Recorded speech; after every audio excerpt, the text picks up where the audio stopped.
La fin des règles, c'est un espace de parole où les femmes se transmettent leurs histoires et déballent tout. La ménopause sert de point de départ pour parler féminité, transmission et tous les sujets que chaque femme doit redéfinir à la midlife. C'est un récit collectif qui se chuchote à l'oreille. La vie au travail, la vie au lit, les kilos qui ne partent plus, les nuits blanches, mais aussi la libération que cela semble représenter pour beaucoup de femmes. La fin des règles que l'on s'impose, des règles que l'on accepte, la fin des règles, quoi. Allez, venez.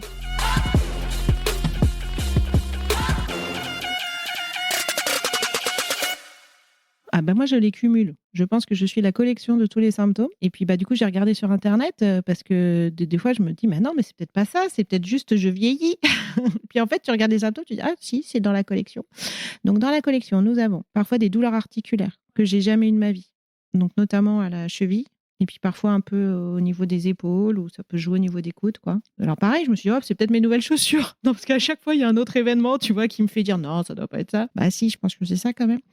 Puisque tu vois, aujourd'hui, je les porte, j'ai pas de problème. Donc bon, voilà. Donc les douleurs articulaires. Alors j'ai eu beaucoup les angoisses. En tous les cas, moi, j'ai allié ça donc de septembre à décembre. Franchement, j'avais pas de quoi être angoissée. Tous les matins, je me levais sans raison et j'étais vraiment pas bien. Aucune raison de pas aller bien. C'est quoi, c'est une anxiété dans le ventre ? C'est ça. C'est une anxiété, tu te sens pas bien au monde, quoi. Donc le seul moyen que j'avais trouvé, mais qui était un très bon moyen, c'est de lire. Donc en fait, je prenais mon petit déj, ça allait, hein, j'arrivais à me lever, hein, mais bon, je prenais mon petit déj, hop, et ensuite je retournais dans un bon petit roman. Je vais pas dire que je fais toute la rentrée littéraire, mais je peux te dire qu'entre août et décembre, j'ai lu 40 bouquins, et ça m'apaisait. Et donc à 11h, c'est bon, je pouvais démarrer, j'étais hyper productive, comme si de rien n'était. Tu flinguais ta journée jusqu'à 11h Alors, pour arriver à calmer cette anxiété par la lecture, un truc très sain. Ouais, la lecture, parce que ça me mettait du coup dans un autre environnement. Je retrouvais des personnages, ça me réconfortait, je sais pas ce que ça faisait, ça me remettait dans une bulle. Dans les autres symptômes, donc parce qu'on parlait des angoisses, là, mais là, ça y est, j'en ai plus, c'est la fluctuation d'humeur. Et pour moi, je différencie tout ça, hein, parce que j'ai vraiment contenu l'angoisse. Là, à un moment donné, j'ai eu fluctuation d'humeur, donc c'était, et ça m'arrive encore récemment, c'est t'es excité pendant 10 minutes et t'es au bout de ta vie pendant 10 minutes. C'est un truc de fou. Tu passes de l'un à l'autre. Je sais pas comment dire.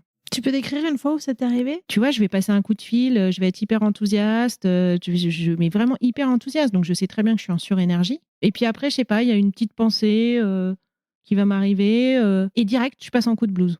De façon très brutale, en fait. Hyper brutale. C'est pas tellement le contenu, parce qu'en hyper-énergie, ça peut toujours t'arriver de l'être suite à un coup de fil qui s'est bien passé. Le coup de blues aussi, c'est juste la juxtaposition des deux qui est étrange. Exactement. Je passe de l'un à l'autre. Et la troisième chose, si on est toujours sur le terrain des émotions, c'est l'agressivité. Vis-à-vis de qui ? Là, en l'occurrence, de mon partenaire, c'est lui qui a réussi à mettre un mot là-dessus. Ouais, il y a des moments, je peux démarrer au quart de tour et je suis tranchante, quoi, tu vois, Et c'est vrai que même moi, je me reconnais pas. Mais là, il y a eu des moments dans ma vie, là, depuis 6 mois, je me reconnaissais pas. Je me dis, mais c'est pas moi, là, qu'est-ce qui se passe ? Qu'est-ce que je fais, là ?